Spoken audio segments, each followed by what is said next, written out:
Hi guys, good morning. So I am making coffee.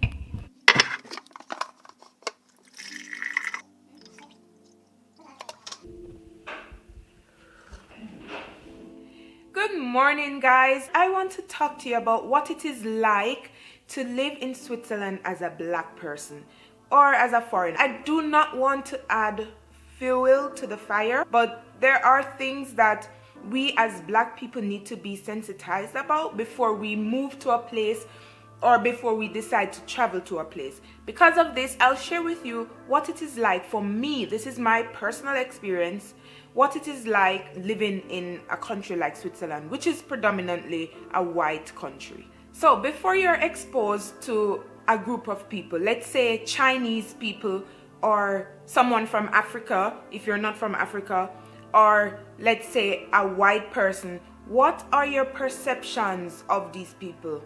Where do you gather your perceptions from? I don't know about you, but I'm from the islands. I'm from Jamaica, and we're predominantly black people. And growing up, I didn't have interactions with white people, Chinese people, people from Africa.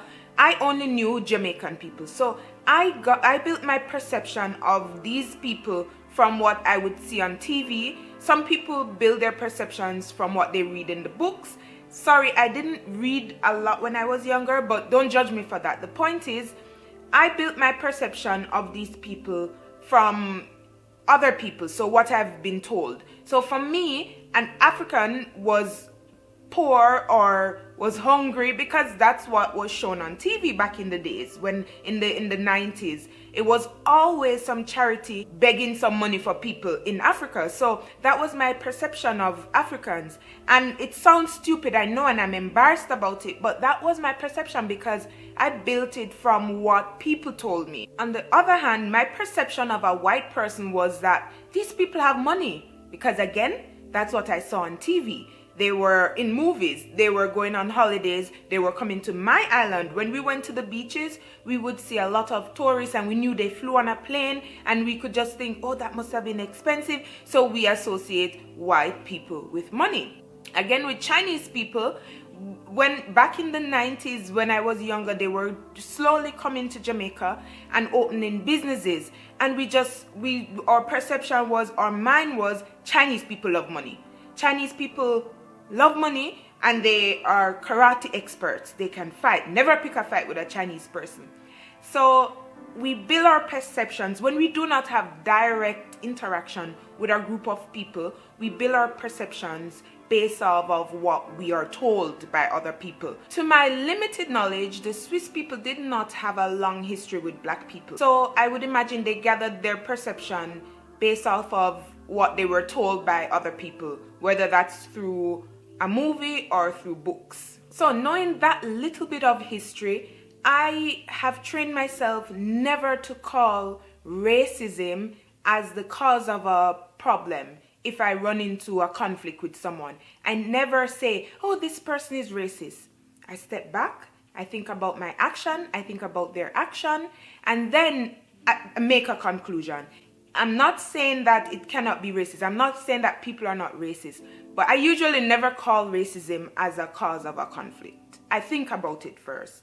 With that said, as a black person, you need to constantly prove yourself that you are different from the general perception that the public has.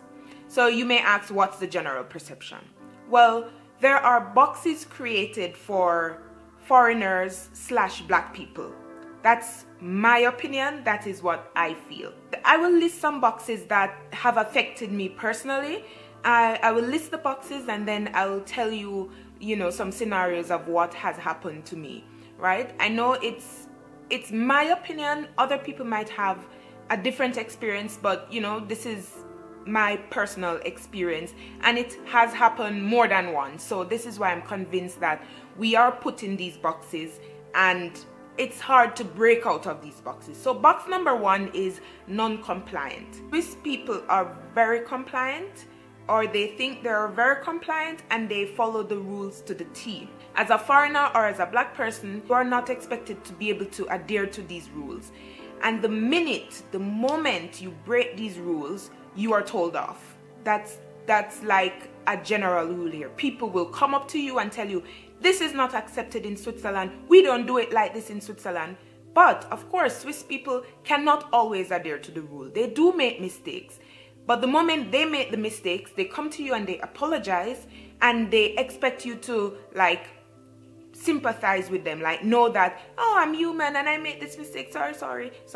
But if you, on the other hand, as a foreigner or as a black person, make this mistake, it's like you don't have a chance to explain yourself. It's really a no-go area. So that's one box I think that they have put us in, that, you know, it's kind of unfair, and it feels, you feel pressured constantly to always walk on this thin line because you don't want to break any rules. But we are human beings. We make mistakes, and here you're meant to feel like you're not allowed to make mistakes. Box number 2 is the job that you can do box. As a black person, I can speak as a black person now. As a black person, I struggle to gain meaningful employment here in Switzerland. There are certain things that there are certain jobs that no problem you can get very easily. So for example, a cleaning job, or you work in a restaurant, those are jobs that you get without a blink of an eye. Anything more meaningful, if you didn't grow up here, like you moved here, it's very hard. And I'm not saying this is only for black people, this is also for foreigners in general. The thing is, with the job market here, it's favorable to Swiss and Europeans. So that could be the problem. I'm not saying it is racial, but it is definitely a problem. Point number 3 is the poor black people box. So this is so stupid. I think it's so stupid that people think you're black, you're poor. Once in my son's class, the teacher had birthday, and I saw parents walking around and asking for contribution, right? And they left me out. And why would they leave me out? The only thing I can think about is because I'm black, and they're probably thinking, oh, poor lady, just leave her, let her, you know. That's the only reason I can think about why they would leave me out. I could be wrong, but that's what I think. So the other box is watch them in the shop box. I cannot remember going into a shop and there isn't someone watching me in the shop. Like, me and my son will be browsing stuff, and there's always someone who comes next to us pretending to pack shelves or pretending to organize shelves. I don't know what they think we're gonna do, probably pack something in our pockets, but this is really annoying. And I know it doesn't happen to everyone, because I don't know, my husband is white. If I go into a shop with my husband, we're never followed. If I go into a shop with only me and my son, who are both black, we are always watched. I'll tell you a story what happened to me once in the post. So one time, you know, in Switzerland you have to buy garbage bags at the supermarket. You can buy it at the post. And one time I went to the supermarket to buy garbage bag, and I brought 100 Swiss francs. So I paid for the garbage bag, and then walking back home, I stopped. I saw, like, a friend of mine told me about this scratch and win thing. So in the window of the post office, I saw that they sell scratch and win. So I went in with my garbage bag under my arm, and I went in and was browsing. And then this guy said to me at the post, where did you get that garbage bag? So I turned to him and I told him, oh, I bought it at the supermarket. At the time, I didn't know that the post also sell the garbage bag. So I told him, I got it at the supermarket. He said, you know, we sell them too. Let me see your receipt. Guys, I didn't take the receipt from the guy, but I had my change. So I showed him, I said, here, I went with 100 francs, but here, this is my change. I didn't take the receipt. The guy said, no, you have to give me the garbage bag because you need to prove that you didn't steal it from us. I said, I didn't even know that you guys sell garbage bags. I was so angry. So I gave him the garbage bag, went back to the supermarket. The guy had put the receipt in the bin. So I went and explained to the guy, and he took the receipt back from the bin and gave it to me. And I went back to the post and I showed him. I believe it was because I'm black. that one for sure, I believe it's because I'm black. I must have taken the bag from the place and wanted to steal it, when in fact I only wanted to buy a $5 scratch and win card. I had paid for my bag, and then when I brought the thing back, he took it and gave it back to me. No apologies, nothing at all. So yeah, I didn't like that. That was not nice. The next box, which is very funny, is their degree from their countries real?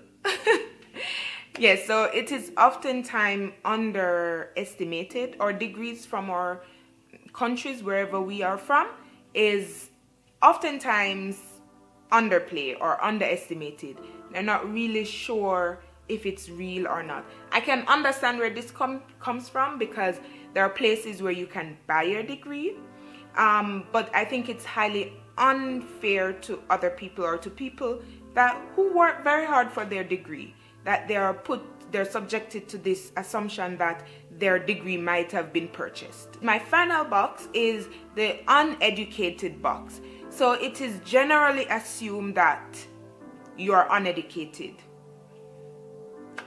until you prove yourself. So it goes back to the point of you constantly have to prove yourself that you are different from the general perspective that the public has of a black person, or of a foreigner. It's really a hustle.